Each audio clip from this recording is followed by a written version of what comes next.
My name is 𝗿𝗲𝗰𝗲. I'm a Customer Success Manager at eSkilled, and great to see some familiar names here in the meeting. And if I haven't met with you before, welcome on board.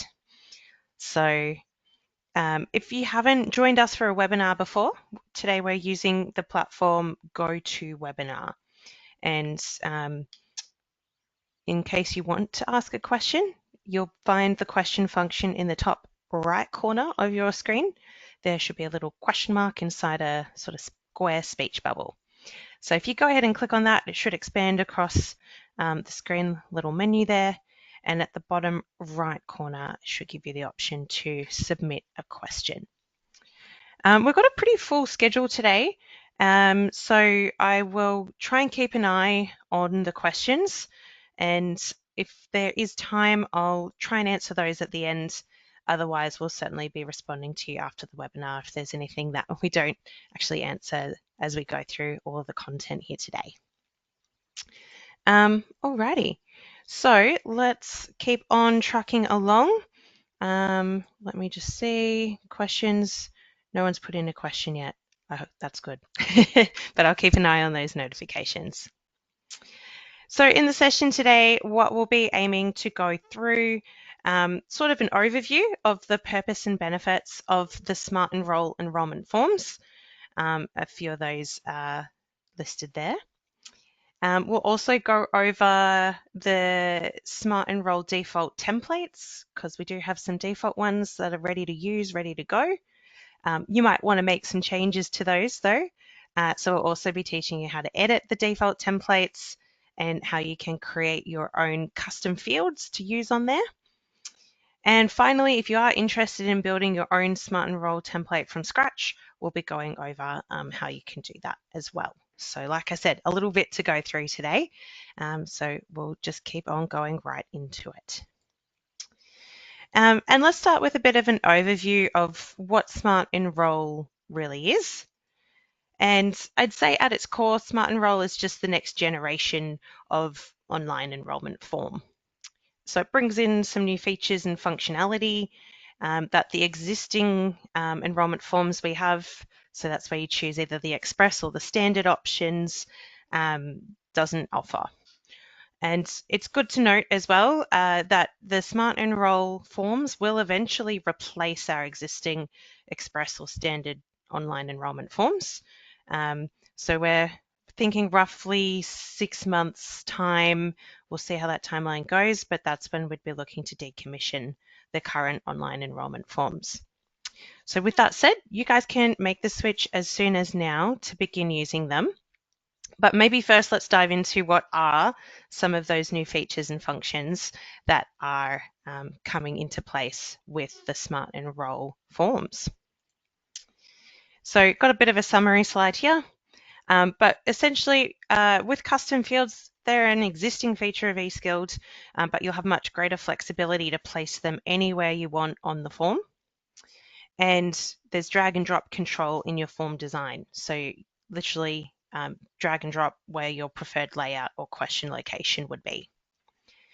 It's got the ability to collect a digital signature. So for those of you in the earlier poll who said that was something you were looking for, Smart Enrol does have that capability. And it also produces a PDF document version or record of that online enrolment form that has been filled out by the student. And that PDF document's automatically saved to their documents on the student profile. So easy to keep a record and have that on hand. It's also got some improved design and branding capabilities. So you can have increased clarity for students and just overall design and sexiness of what you might like to put on there as well. To go into a little bit more detail on each of these, when it comes to adding custom fields, like I mentioned, you can place them wherever you want. That was a previous limitation of custom fields on the standard and express enrolment forms. They kind of bunched up together in one specific location.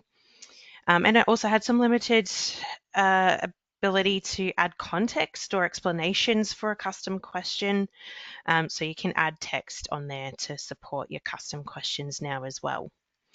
So yeah, again, if you're someone in the poll earlier who said that students giving you the wrong information was a challenge, perhaps that HTML and custom field ability will help you capture the right data right at the outset there. You've got the drag and drop control to design your form. So nice and easy to move things around. You can add text, you can add drop downs, checkboxes. You don't need to code that in. It's all fairly easy to pull on. And you can also preview the design instantly, so you get to see exactly what your learners are going to be filling in and understand if that makes sense, if it's clear, or if that is something that you might want to revise or restructure. Alrighty.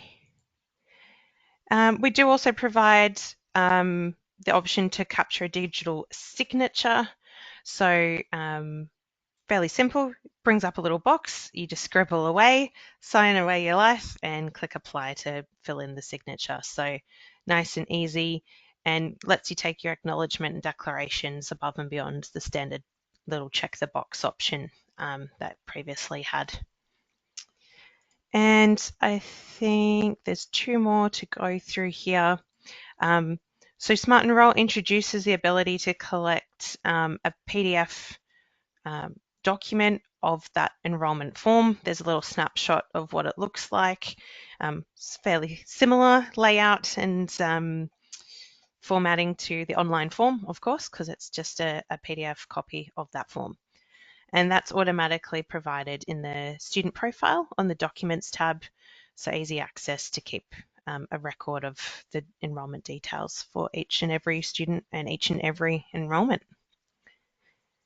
And then finally, with enhanced capability for branding and design, that's going to allow you to add images. So that might be something like a logo, and it can improve clarity with visual aids as well. So that might be such as giving an example of what you actually want students to upload. So that's really obvious to them.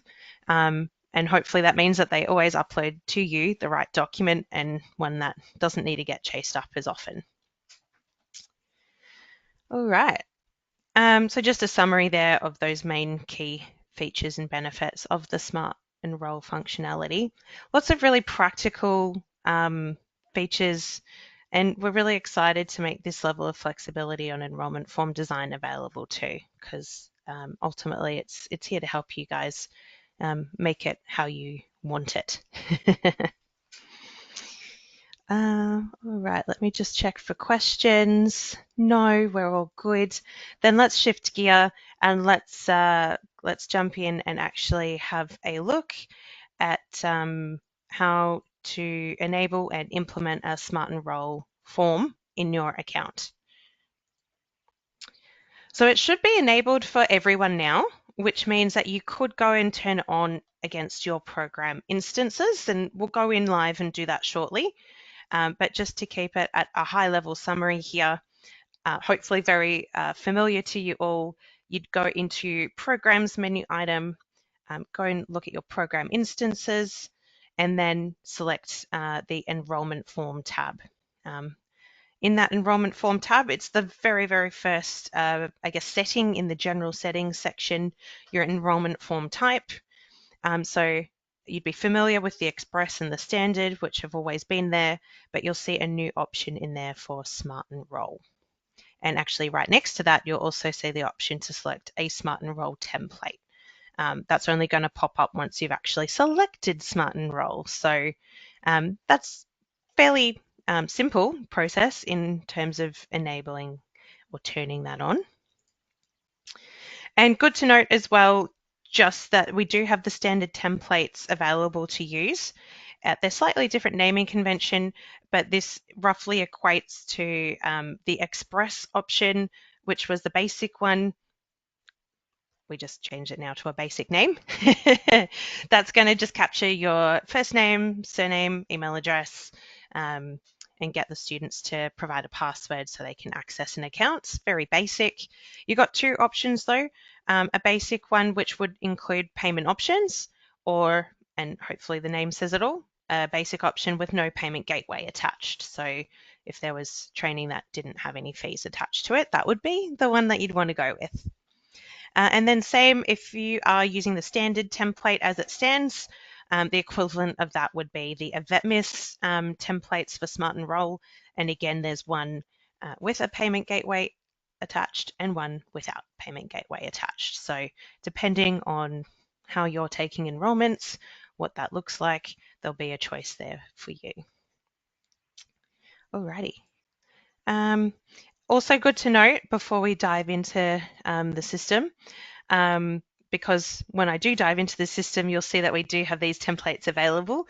There are like pre-configured templates for state-funded training, for 𝗁𝗁 and for VET student loan enrollments. And those templates cover all the additional or different questions that students enrolling into these types of programs would need to answer. Worth noting here, they are uploaded to your account on a case-by-case basis. So if you cannot see these templates in your drop-down list, just contact our support team, support@eSkilled.com.au, and just request that they add them to your account if they're not available already. Everyone should have the basic and the 𝗿𝗏𝗰𝗵 ones uploaded. And yeah, if they haven't already added the state-funded 𝗁𝗁 or VSL ones for you, just go ahead and ask them to do so and they'll be popped in there for you. But all right, with that said, let's go ahead and just change our screen share and let's go into, why don't I just drag it across? That's just as easy. Let's go into the system and look at how you would turn on that Smart Enrol. So it's pretty quick, pretty easy. You would just go to your programs, go to program instances, and from your big old library list, you'll sort out the ones where you want Smart Enrol turned on, which will eventually be everything.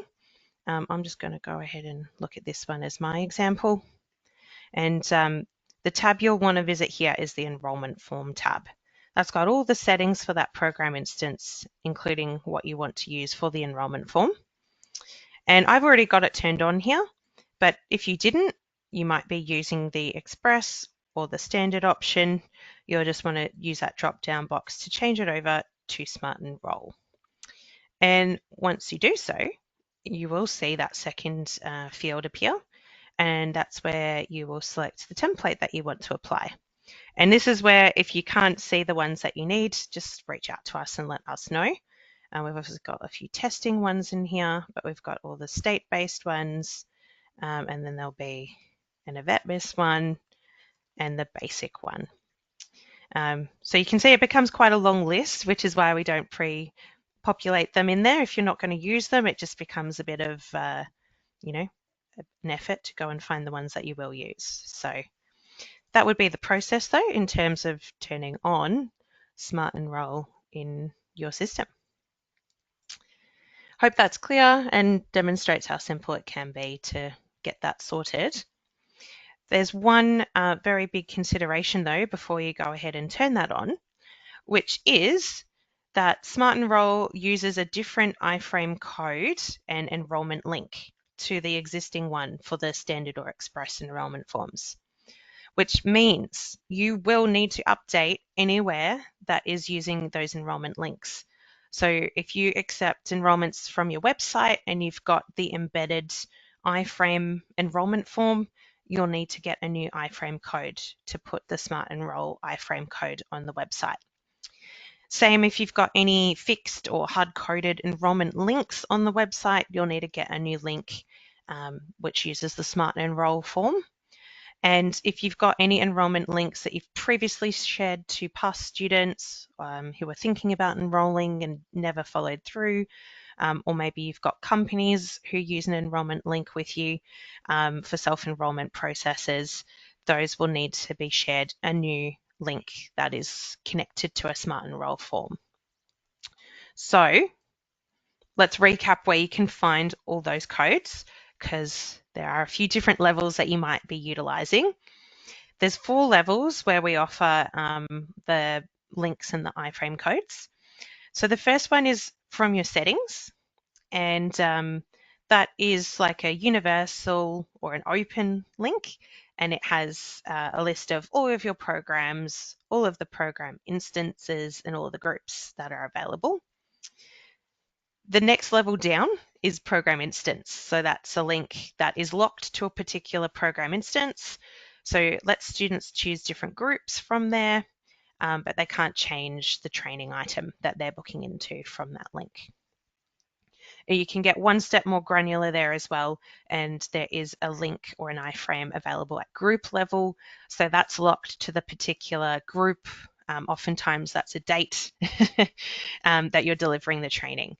So students can't actually pick a different date or group to book into.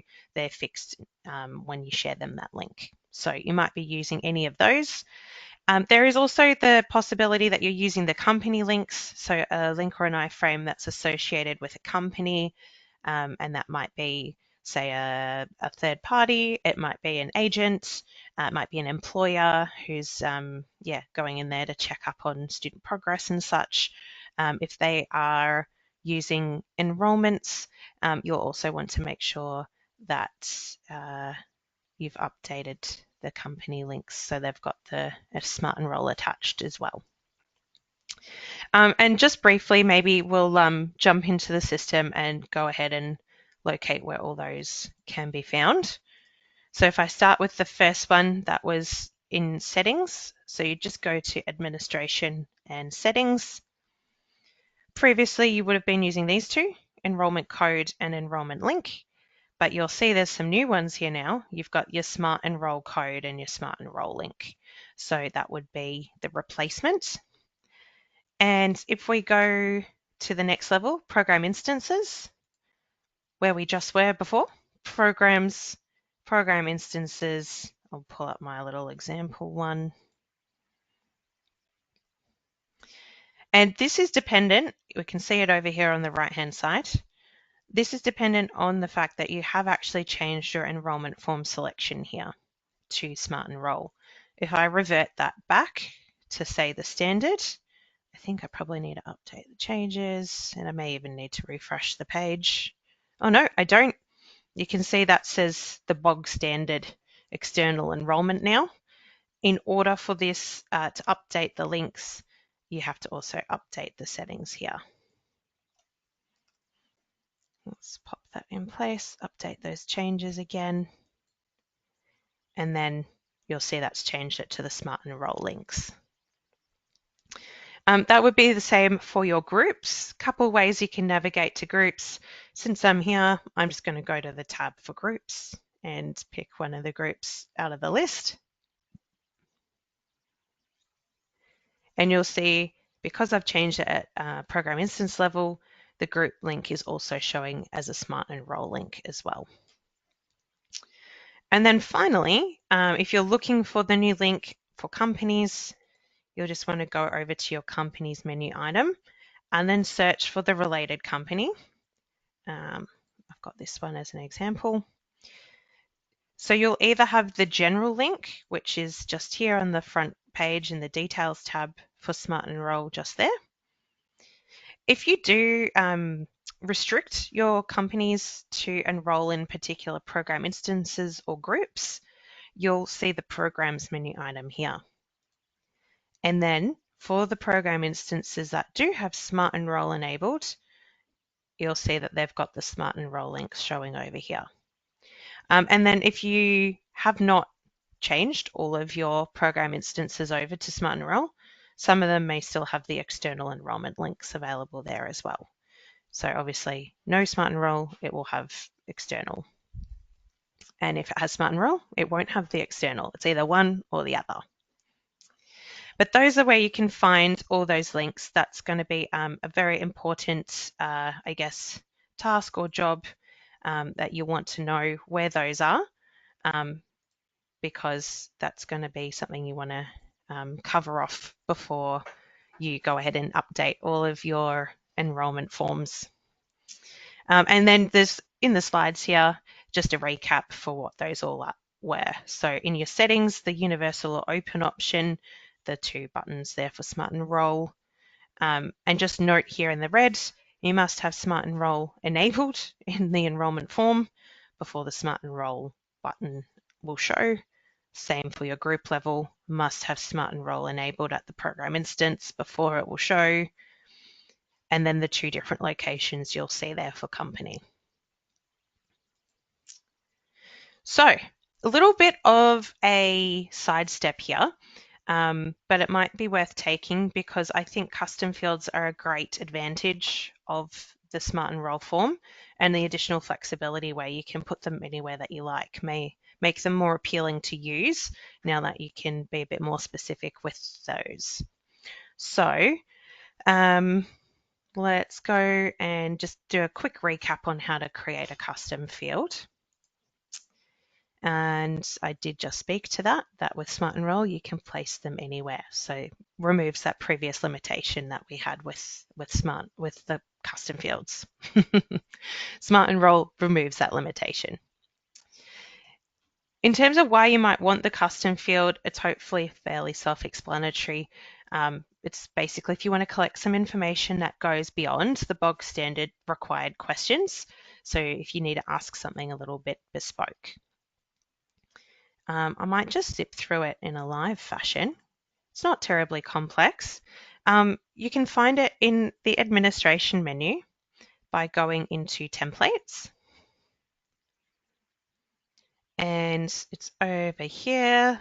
What's that? The 3rd last option for custom fields. Now, we've got some sub menus here. And the first one is categories. You must have a category before you can actually move along to the next level and create a custom field. And essentially the category is just grouping together different questions that might be of a similar topic. So don't know if this is giving much inspiration, lots of test categories, webinar test, but you might have maybe enrollment style questions or catering questions or RPL questions, something as a topic. Very easy, you just click new, give it a name and a section title and click save. Name and section title can typically be identical, the same thing. Section title is related to if you're using your custom fields on the previous, the standard or the express enrolment forms, that would be the title that the questions sit underneath.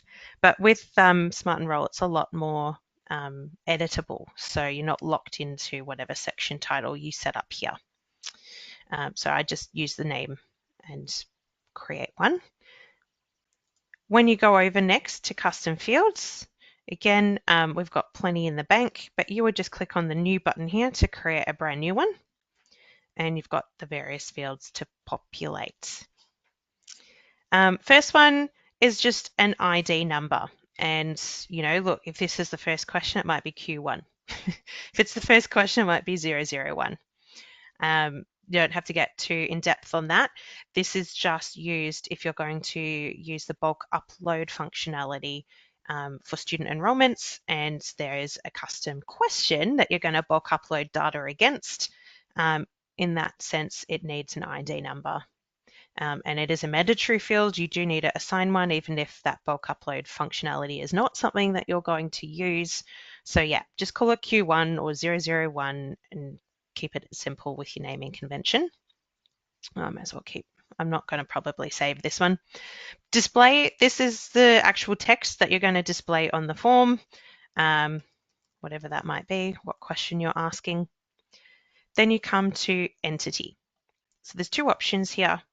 The question will either be related to the student or to their enrolment, so one or the other.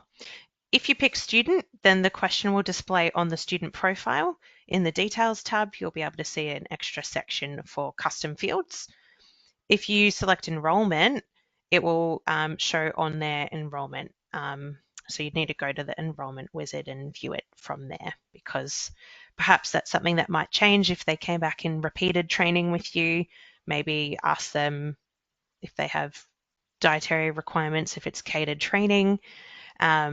That might be different every time, versus if you're asking for something like a workplace ID number with a student, that might never change. Hopefully they have the same ID number their whole employment life. So if you're collecting anything bespoke like that, you might prefer that to go against their student profile. So just make your preferred selection there. Then you've got category, which is what we just created at the first step with categories. So just pick one that you will put the question into. And then your custom field type is what kind of a response do you want the student to give you? So is it alphanumeric where they just type in a reply? Is it a drop-down box? Are they uploading a file? Whatever you need them to respond against.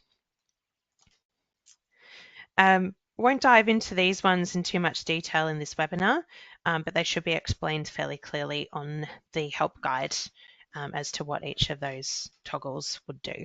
They're basically the default override option. If this question is going to be asked on every form, everywhere, every student, every time, you can turn these on. And if it's a required field, it would be like a mandatory field. They cannot skip on the enrolment form. So pretty straightforward. You just go ahead and click save to save your question. Now, if you do want to create a drop-down question, you do need to come here to custom drop-downs first and create the menu and all the items that they have to pick from. So yeah, if you're going yes, no, maybe, you need to create the yes, the no, and the maybe options that sit in the list. Here's one of those dietary style ones. What are they allergic to? So yeah, you just need to go in and configure that. You just click new, give it a little name, list for webinar, and then put in all the values that sit in the list. So, I mean, if we just repeat the concept of having yes and no, and keep adding fields. So if you wanted the maybe, you probably don't want that. And yeah, you can keep going till your heart's content. If you've added too many, just delete to remove them because you don't really want a blank one in the list. That doesn't make much sense. And then save your question list there.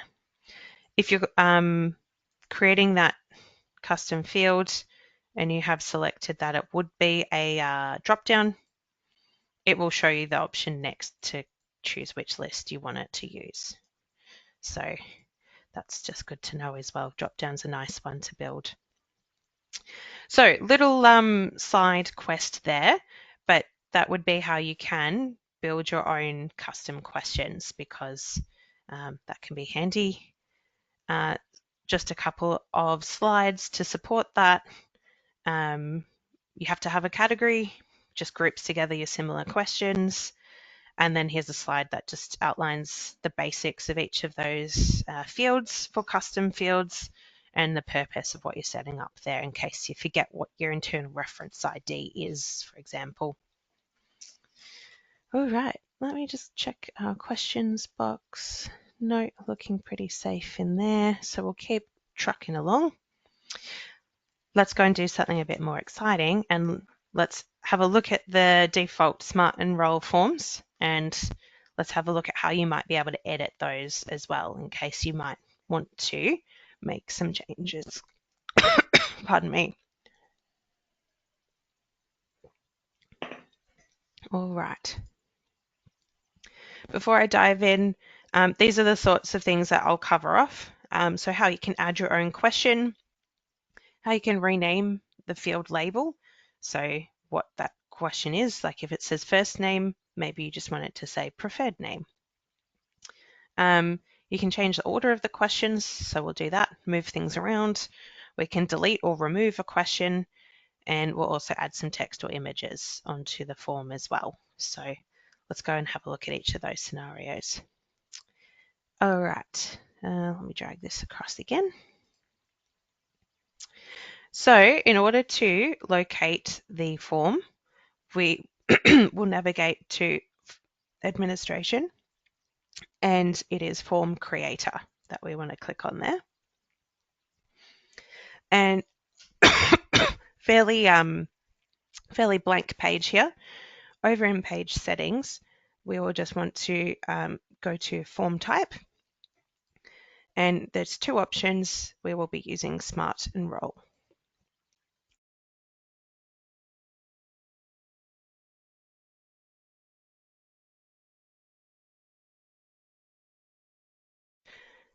My gosh, really got a tickle in the throat there. Once you go onto Smart Enrol, you have the option here for templates that are related to Smart Enrol, and we have already got plenty in the bank, and this is where you should now see your 𝗿𝗏𝗰𝗵 ones or your basic ones. I might use the 𝗿𝗏𝗰𝗵 one as our example today, maybe without the payments. Oh, with the payments, rather. So here's what's already built onto it. Should look fairly similar because it is based off our standard enrolment form that's already in the system there. But when you're looking at the page here, and if I'm using this on my smaller screen at the minute, which is a bit silly, but if you find yourself in that same boat, see it's cut off a little bit, you can actually shrink down the main menu, and that will give you a bit more real estate on the page to view everything. There's also a similar shrink here if you're working on a very small laptop screen where you can shrink away controls, and same over here with page settings, you can shrink that away as well. So if you, small device screen, that could be handy. It is split into three, sections of the page. And on the left with controls, those would basically be all the different fields that you can add onto the form. So you can add a card, a field, checkboxes, there's your signature box, document upload, so on and so forth. In the center, this is your designer. It's almost like preview. And this is where you can arrange your fields. So if I click onto a particular field, I could delete that with the cross, or you can see there's a little hand icon on the screen there. So that's now something I can grab, and maybe I want that to be at the bottom. I'll just place that gently. They're not quite lining up. That's okay. It did suit better at the top. Essentially, that's it. With your drag and drop, nice and easy to move things around. If you wanted the contact information to sit at the top, we can move that up. Oh, where did that go? Oh, I dropped it.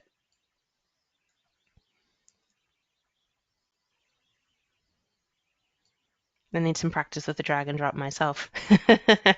But everything is fully customizable and you can move it around as you wish.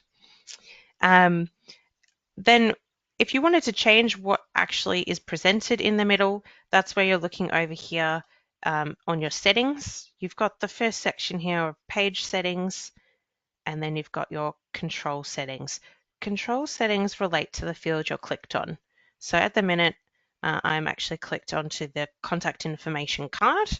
So if I wanted to actually call this phone numbers, this is where I can make the changes.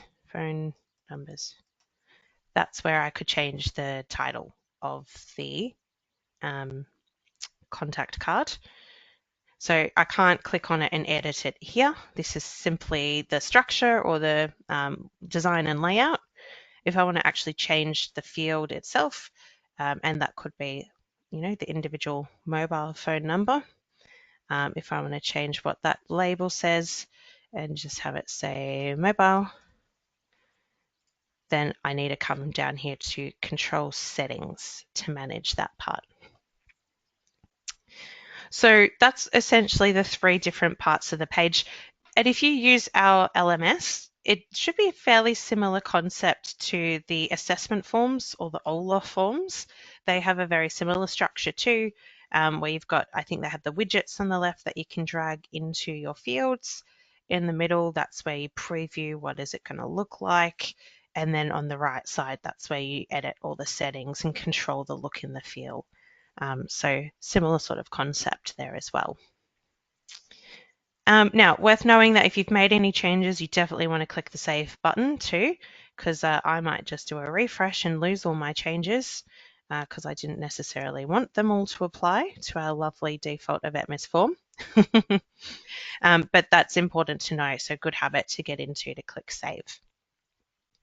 And you've got your instant preview, so let's go and see what does this look like from student point of view. We'll just click preview, and then voila, this is essentially what students are going to see. So looking fairly similar to what you might be used to already, except slightly different layout, maybe a little bit more compact even.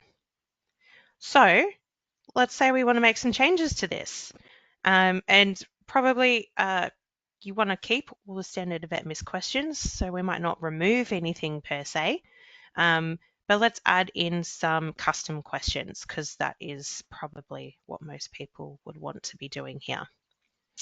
I'll just close the preview down. And when it comes to adding a field, we will go over here to controls and drag one across. I might go to the next level and actually add a whole different section. So I'm going to start with a card, and we might stick it in the middle here.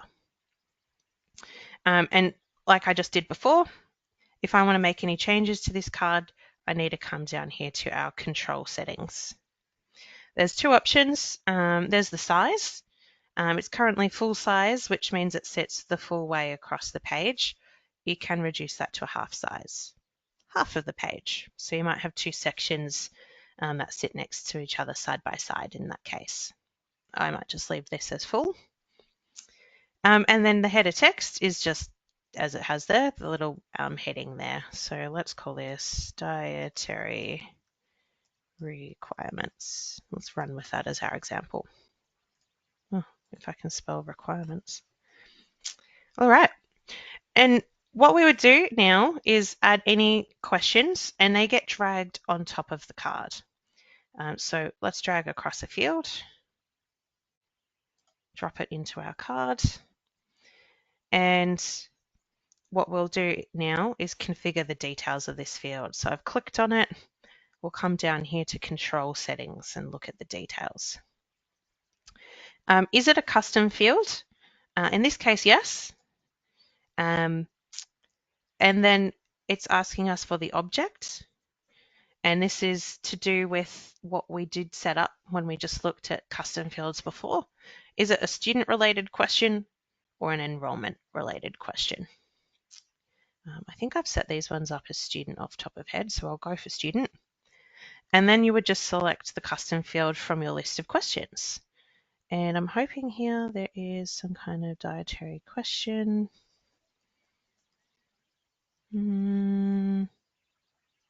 Allergy? Yeah. Do you have a food allergy? Couple of further settings we have here as well. Is it a required field? So would you let students skip the question, or do they have to give you an answer? And then the actual label of the field question itself. So maybe we don't actually want to ask, do you have a food allergy? Maybe we want to say, do you have a dietary requirement? So you can see as I'm editing here in the label, it's updating live over here. So I can't click on this to edit. All the editing is done down here with the label. And again, you've got the option of a full question or a half question. And most of these have been set up as half, and it just prevents your students from having to scroll so far down the page if they're all set up as sitting across the full line. So you might want it to be reduced, or maybe if you don't have many questions, you could leave them as full. But yeah, that's the process there on how you can add in questions. Maybe let's go ahead and add a second one just to make it bulkier. Let's add a field there. Is it a custom field? Yes, it's relating to my student. And I think there's a coffee question. They're very lucky, these guys. Food and coffee. Maybe this is optional in case they don't drink coffee. And maybe we just say coffee order if we wanted to change the name, for example. All right. Now, you might want to put some further explanation about why you're asking about dietary requirements in case it's not immediately obvious to students. And this is where the HTML field can be useful. So we'll drag that across and maybe sit that at the top. And you'll see this is the exception to the rule that I've just been trying to drill into you, which is that you don't do the editing here in the middle of the page. HTML is the exception because when you drag it across, it gives you the full editing box here.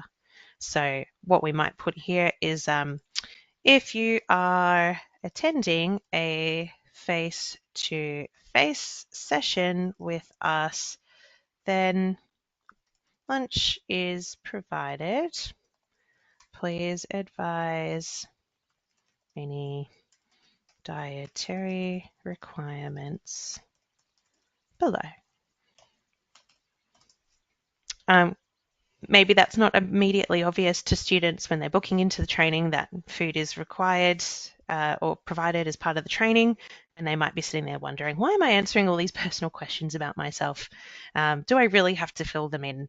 So maybe this would incentivize them to actually give that information to you. They know they're coming to face-to-face session. Now they're excited. They're going to get catering. And so they've got the additional info there. Same could be said for any question though. If you find students don't answer it correctly or honestly, or they need some additional clarification, that's where this HTML field is very helpful because you can just add text to help support what the questions are that sit around it. So with that said, let's go ahead and save those few little changes I've done and do a little preview. And what does that look like? Here we are. So we've built our own little card section. It has the explainer here. They've got their little custom fields to interact with. Maybe not the greatest design, but gives you the idea and the flavor of how you can build in your own custom questions onto your form. Alrighty, I think maybe we'll just slide back to our slides and it's just got a bit of a recap here on the steps that we just took. So editing your Smart Enrol forms, you can find that in Administration and Form Creator. You want to go for the Templates drop-down menu and select a template from the list, the 𝗿𝗲𝗰 or the basic, or one of the others. Controls on the left is essentially your list of fields that you can add to the form. Designer in the middle, it's like your preview space where you can move the order of the questions and the layout of the form. You can also populate the HTML content in the middle of the page there. And then your control settings on the right, that's where you configure and edit the settings for your selected field and ultimately make any changes that you might want to. If it's a custom field, you want to toggle that on. Then in the object, you want to pick if it's a student or an enrollment related custom field question. And then the system field name, that's just going to be the name of the custom field that you built into your library. With those field labels, you can change them so that it's more clear, I guess, to your students what it is, the question that you're posing to them. So I did edit the labels as we were going through those examples. So in this example in the slides, we're asking them for a home phone number. Maybe we make that more clear by saying it's your landline. So they're giving you not a mobile, but a fixed landline number. It's worth knowing that that just changes it for the student view on the form. It doesn't change that label in the SMS for your admin or your trainer users. So it will still always use the system default title. This is on the right side here from a student profile in the SMS. Obviously that still shows as home number. It doesn't change the field to say landline for you guys, just for the students. And I think just finally, if it's a full size, that's going to sit across the whole length of the page. You've also got the option to reduce those to a half size, and realistically, it just lets you reduce the length of the forms so that things are bunched up and grouped together a bit more closely. So that's it on editing, but let's imagine now that you actually want to create your own Smart Enrol form from scratch. and you don't want to make changes to the ones that we've built, but you actually want to go the whole hog. I'll go through those processes next. So maybe I'll actually drag it down and let's do one together. In that sense, let's just go back to the beginning. You'd start also from administration and form creator. But this time we want to actually say that we're creating a new form. So we need to select the form type again, being Smart Enrol. I'll shrink that back down. And we want to give it a template name. Let's go with webinar enrollment form. We want to make it active, so turn active on so that it is available to use. Unless you want to keep it in draft mode, in which case you could leave it off.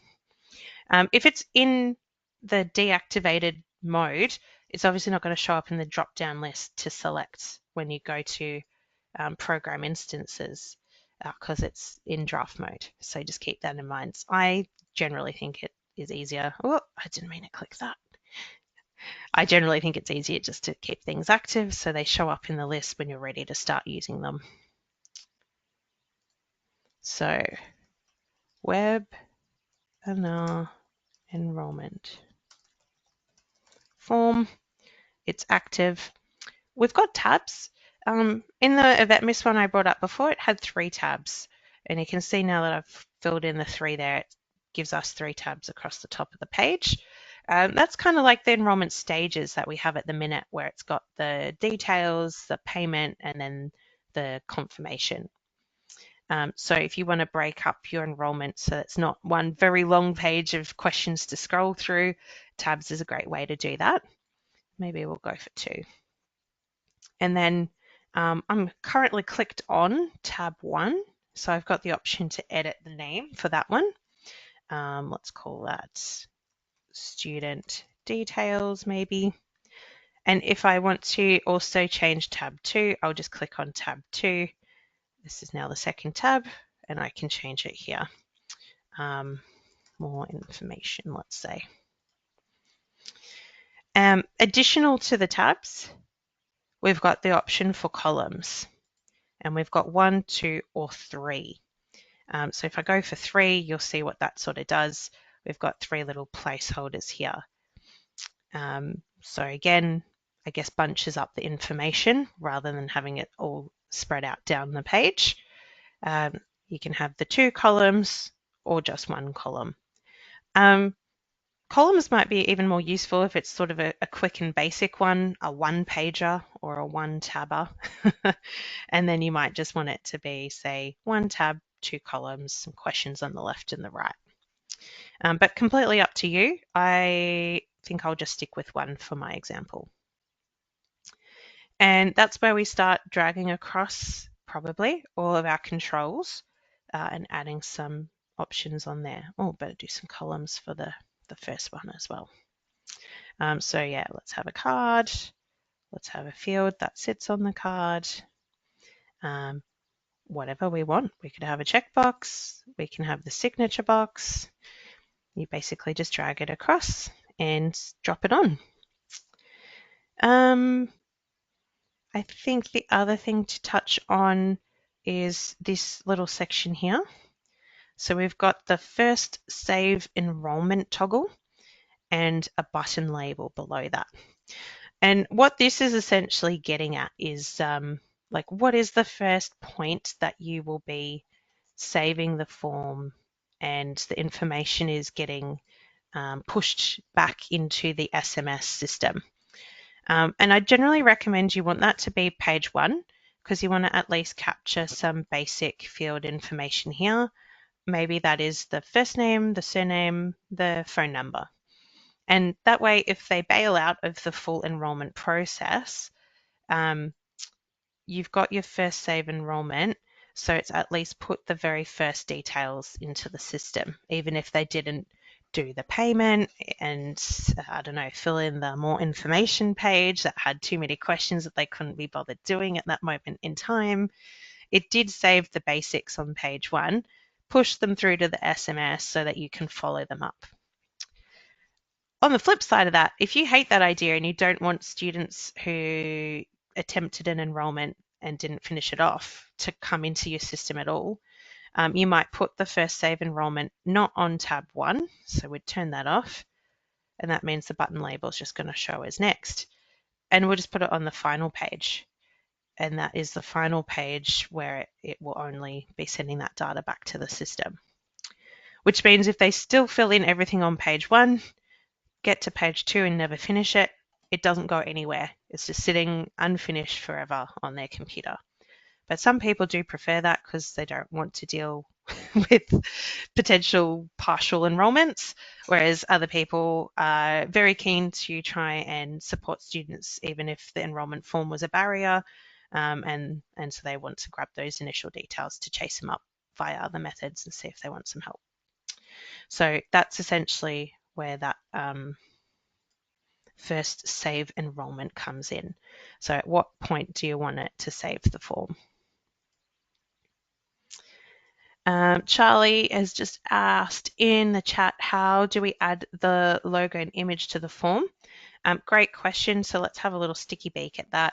I might go to our 𝗿𝗲𝗰𝗵 existing one because I think it is on there as a default. So I'm just going to preview this.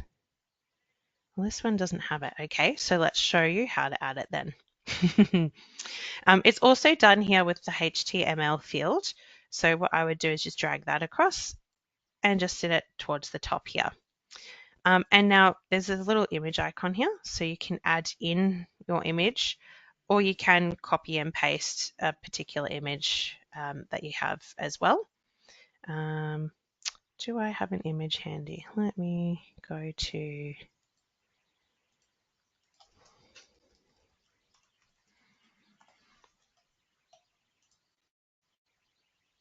something very unimaginative.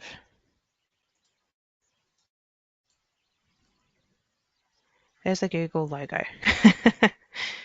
It's the quickest one I could think to find. So you can resize that once you've pasted it in. That's essentially it. We'll just save that on. When we do our preview, it should be sitting at the top of the page there. Yay! Well, mine didn't have the transparent background, so it looks a little bit funny. You might want to put it on top of a card, or yeah, just make sure it's got a transparent background in that case. But yeah, in terms of adding a logo or an image for any question, that would be the process there. Thanks for asking that, Charlie. I think I've deviated from my slides a little bit. And I know that's a good one that other people will want to cover off as well. So we've got the tabs. We probably then just want to go to controls. We did the controls. Let's just see how many slides we might blitz through in that case.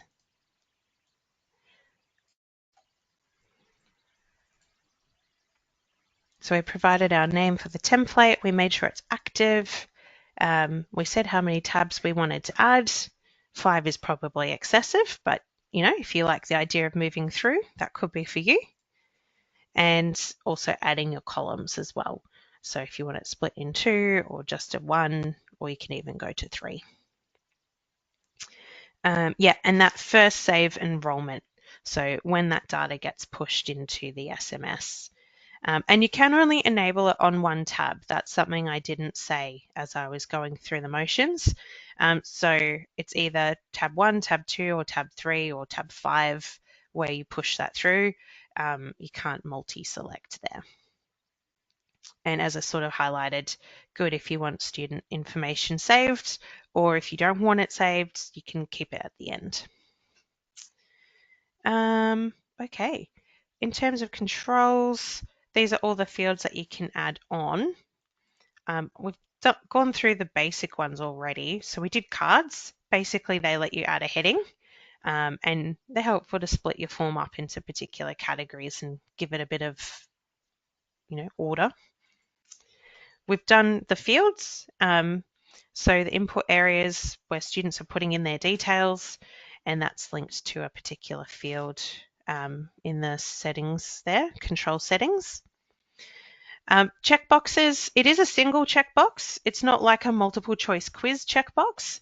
So it's used really for student agreements or consents. So yeah, I agree, I declare, I acknowledge. They have to check the one box. They either check it or they leave it unchecked. We just went over briefly there, the HTML. So you can use that to add text, which we did to add an explainer. And we've just done that to add the logo as well. Or you could do that against, say, an upload question, which I've done here, if you wanted to give them a bit more of a visual example what they should be uploading. Another great way to use that HTML field. If you're adding on payment gateway details yourself, it's a little tricky. You'll put in the payment gateway and you might come across this error where it's asking you that you need to add some additional fields. So I might just highlight how you would do that in case anyone else is having a play with it and setting up their own form and they want payment. Essentially though, you just need to go and drag over 3 blank fields and set them up so that you've got a fee table, you've got a payment plan table, and a payment plan drop down. Which is basically all the things you need to show a student how to pay, what to pay, when to pay it, and give them the option to select one that works for them. So just very briefly, if I drag our system back here again, what that would look like if we're on, I think I've got a test one here. Oh, and I've already done it. Let's do it here. Won't let me do it twice. Let's just quickly remove these. Very simple to remove things, just a little cross there. I think I did this one in the part of setting up my screen grabs. So payment gateway's been added, great. If I try save, I'm getting that error because I don't have the fields that are required. So what you'll just want to do is drag across 1 and 2 and 3. And now down in control settings, this is where we're going to find our payment related fields. Those would be related to the enrolment because they're paying for their enrolment, not for their student. They are the student. And then we've got all the system fields here. So this is where we've now got, hey, there's our fees table. It's hiding in there. And then we've also got, again, related to enrolment, we've got our payment plan table. And if we click on the next field, blank field, we'll edit that one, again, related to enrolment, and this time we want our payment plan drop down. So yeah, just they're a little hidden away, those extra fields, but they are essential for setting up the payment plans. So if you want to create your own form, just handy to know that. And now I've added them, it will let me save that form successfully. Now, I don't think there's too many more slides to go through. You got the signature box and the document upload. There aren't really any settings per se for them. They kind of just have the one function, record a scribble or upload a file. So nothing too complex there. You've got the declaration that you drag across, and that can either be linked to student declaration or to display of the privacy statement. And the only setting you've got there is if you want it to be collapsed or expanded as a default. So here it's collapsed and it just has the text, click to read our privacy statement. Oh, I was not far from the end. And here it is expanded. So it's being clicked and the privacy statement's expanded below. And just briefly before I go to the thank you slide, just to show that off, if we click on our click to read our privacy statement and do a little preview, that was in tab 3. That's what it looks like. I expand it and I can read the whole thing. Or if I'm not too fast, I can shrink it away. Same with the signature box. It's simply click, scribble, and apply. All done. And same with document upload. If I click on that, it's just going to ask me to upload some files. So other than renaming this from signature box, We might prefer that down here in our control settings to actually say student signature, let's say. Nothing too dramatic, or the size where you can make it a half or a full size. So a bit of repetition, but that goes through all of the different fields that you can add onto your Smart Enrol form, how you can edit that, customize that, and really start to make that your own, and think about any additional questions that you might want to build into some custom forms. Just checking, haven't had any questions since Charlie's one on the logo and images. So look, if you think of anything after the webinar today, feel free to shoot that through to our support team. That's support@eSkilled.com.au. I think I've got that on the next slide. This slide. Or give us a call if there are any sticky questions that you want to ask, or organize a session so that we can teach you some more about how to set up Smart Enrol in your specific circumstances rather than more generally, which is what we've done today. So thank you for your time and attention. I'll let you go because we've just gone that short 5 minutes over, but very excited for this additional functionality with the Smart Enrol forms, and to see what beautiful things you all bring to life on your own bespoke custom forms as well. So happy forming, and let us know if you do have any questions whatsoever. Thanks everybody, and see you soon for the next one.